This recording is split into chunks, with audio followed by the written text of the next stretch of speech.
We got this from the Post Millennial. It's huge. Complete text exchange between Tyler Robinson and Lance Twiggs after Charlie Kirk killing. Quote, "Don't talk to the media. If any police ask you questions, ask for a lawyer and stay silent." What we are learning now, I mean, this is pretty crazy. Take a look at this from the New York Post. Charlie Kirk assassination investigation widens to probe whether pro-trans online groups knew in advance. And there's a lot more. Apparently, there's this weird Utah and like trans armed group. We'll get into that in a second, but let's just read about the transcripts so far. Newly released documents show Tyler Robinson, the 22-year-old accused of assassinating Charlie Kirk, confessed in text messages to his trans lover roommate Lance Twiggs after the September 10th shooting and urged him to destroy the evidence. Police say Robinson's roommate, who was in a romantic relationship with him, received a text directing him to look under Robinson's keyboard. There he found a handwritten note that read, "I had the opportunity to take out Charlie Kirk, and I'm going to take it."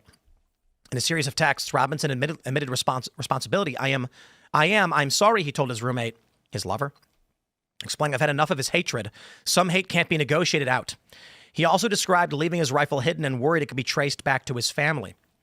Robinson repeatedly asked his roommate to cover for him, delete this exchange. One message read. So the text conversation is below, but I think we have the press conference here. The roommate.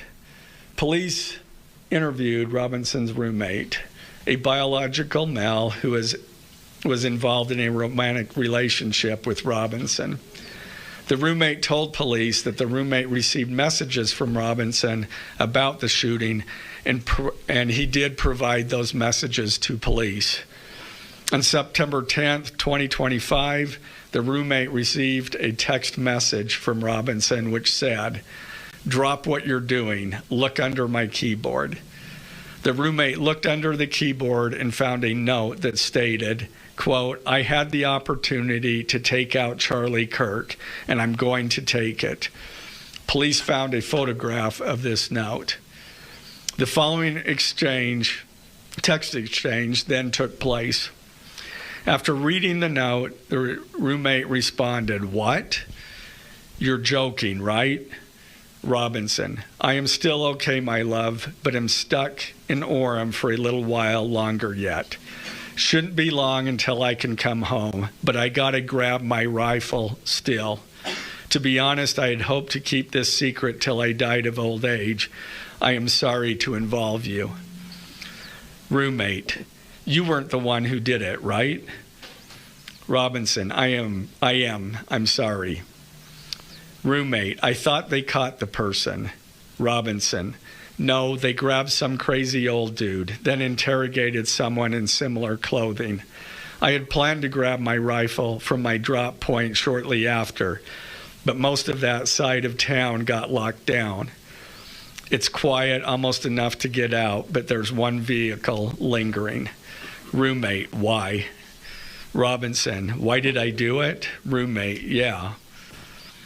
Robinson, "I had enough of his hatred. Some hate can't be negotiated out. If I am able to grab my rifle unseen, I will have left no evidence. Going to attempt to retrieve it again. Hopefully they have moved on.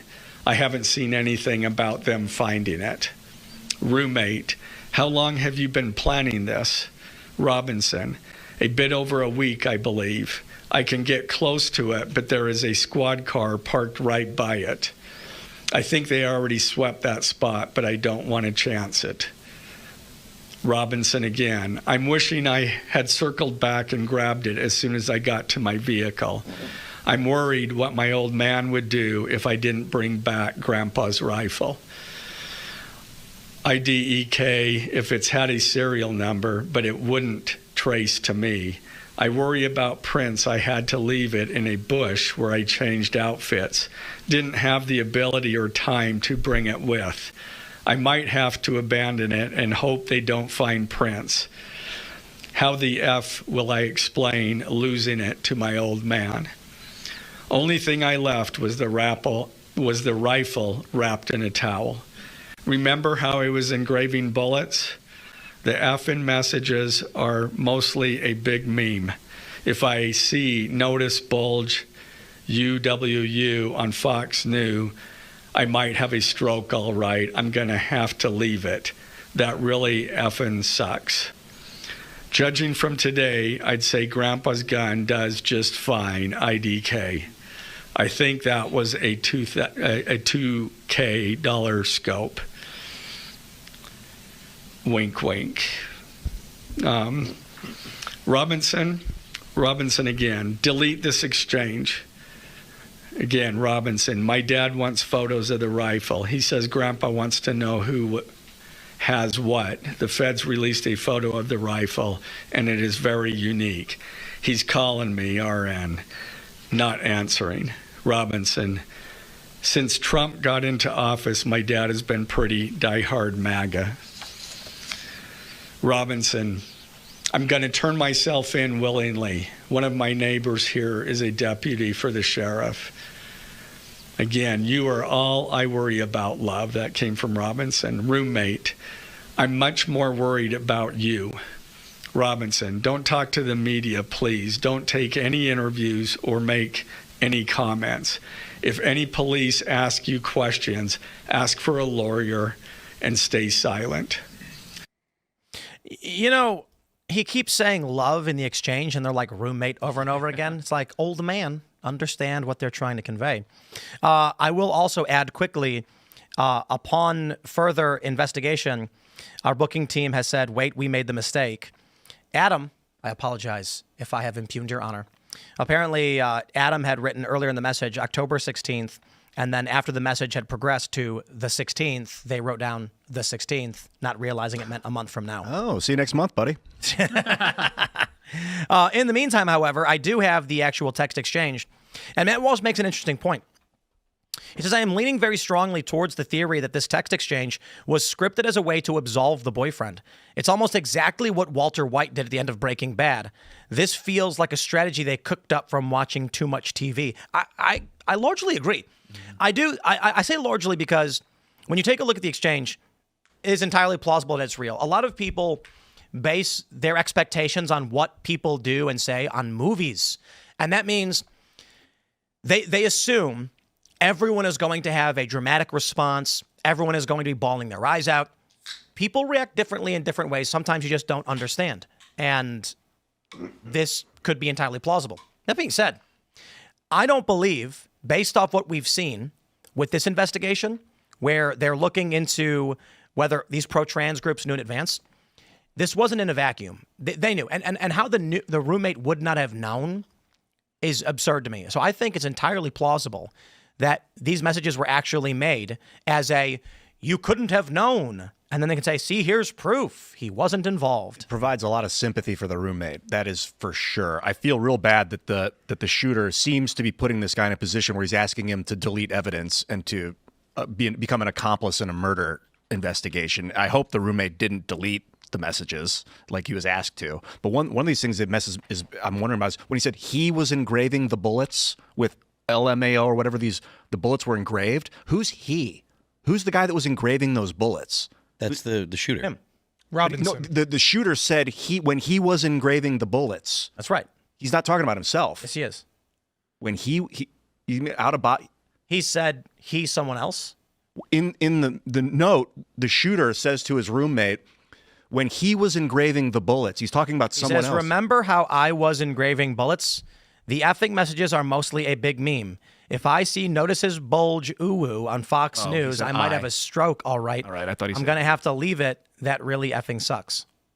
Like, unless the texts were transposed, like, this is not how Zoomers communicate. So that's the first red flag. And then the second one is what Anons were pointing out on Thursday. I mean, Captain Dreamer was one of them. It is very obvious that they wrote this based on the messages, and they are not one for one. And what I'm saying is, it's interesting. Sorry to interrupt, but it's interesting that they put all the question marks here. You weren't the one who did it, right? With all those question marks, because all of those question marks are flair, which is indicative of colloquial conversation. However, based on the grammar and punctuation, this is clearly not a one-for-one transcription. This is typed out by somebody. Yeah, it's because transposed. I mean, guys, anybody, just look at it. Nobody types in complete perfect sentence with grammar. Like, who uses commas when you're texting a friend? Just me, because I'm born in 1979. That's right.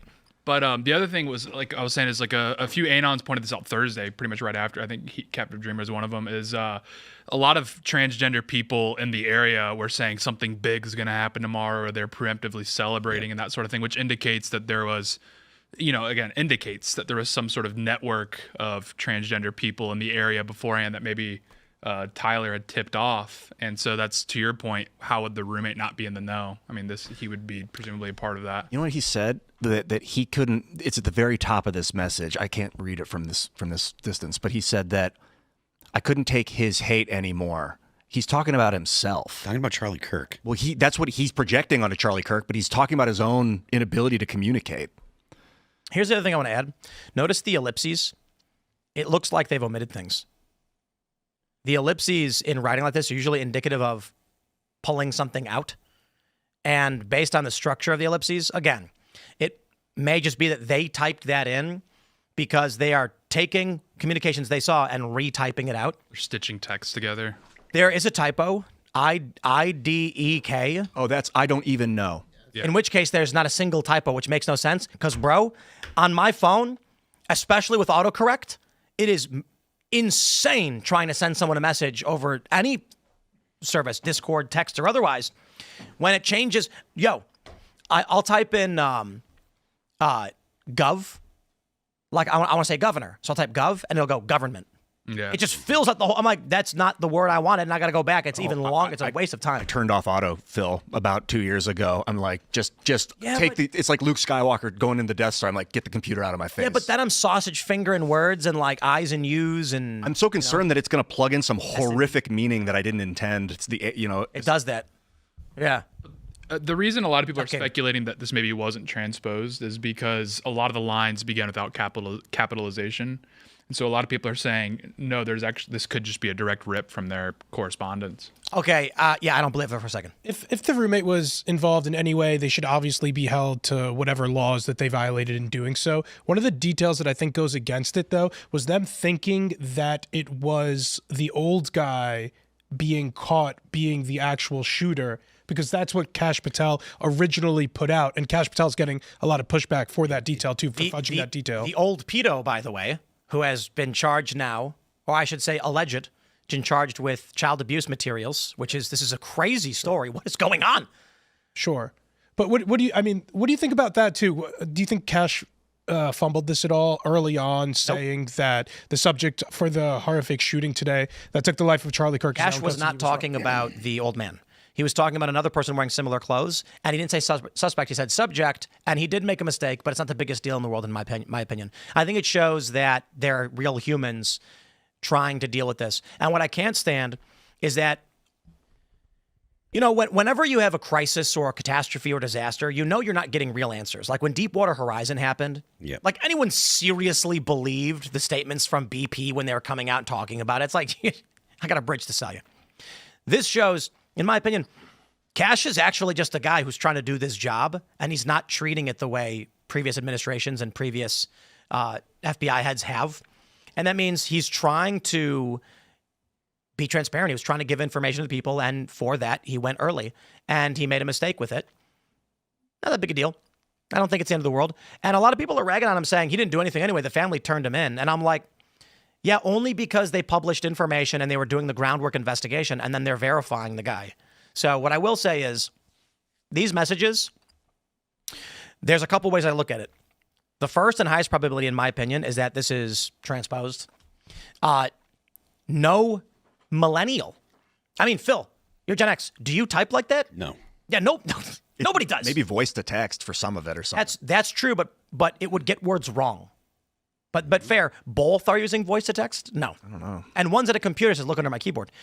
It seems obvious they transposed it, which means they flared it up with the question marks, or the question marks were there and they added them, make sure they're still there. But this looks like they transposed a conversation from, and that, honestly, it makes sense.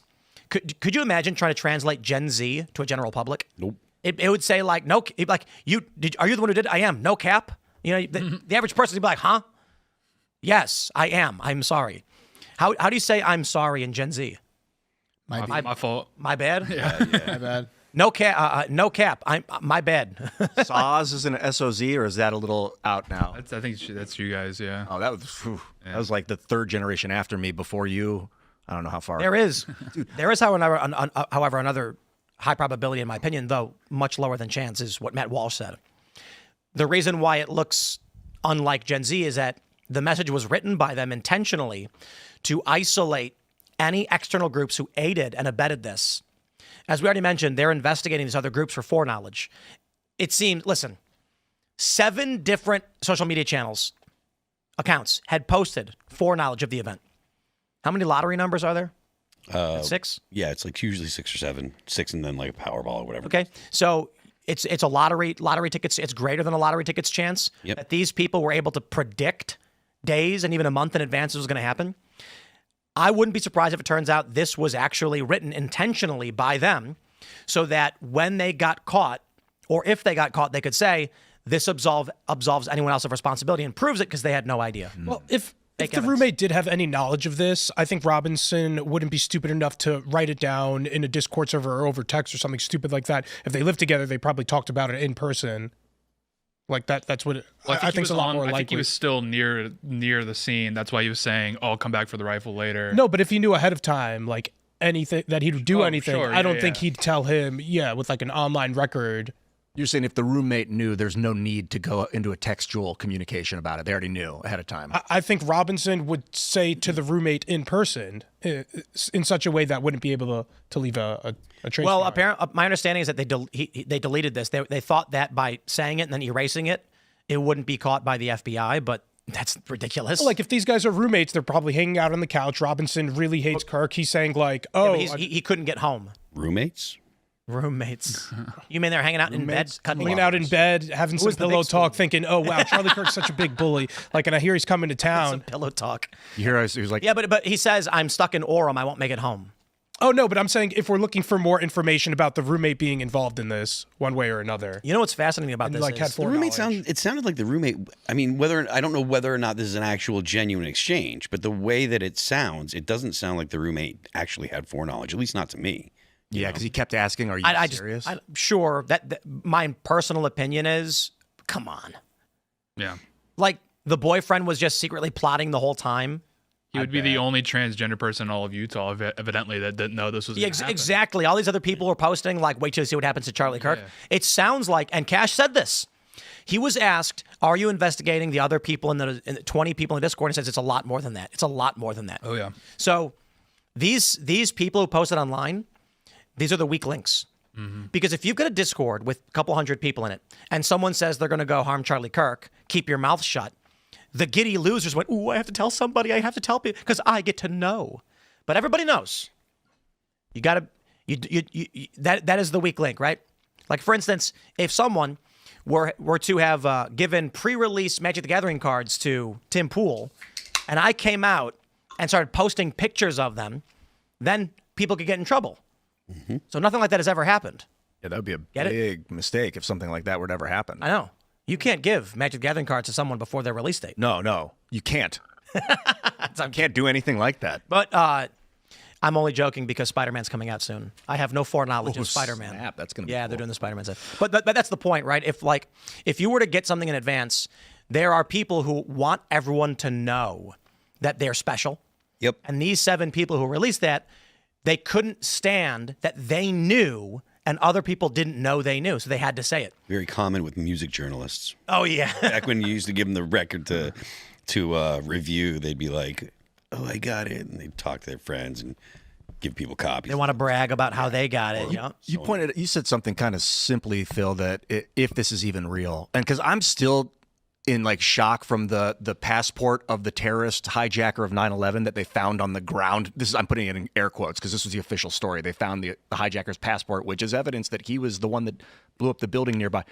What the hell? Like, so now they have some text communication and they're like, here, look, read this text. 24 years later, you're still wowed by that? Yeah, I'm still burned.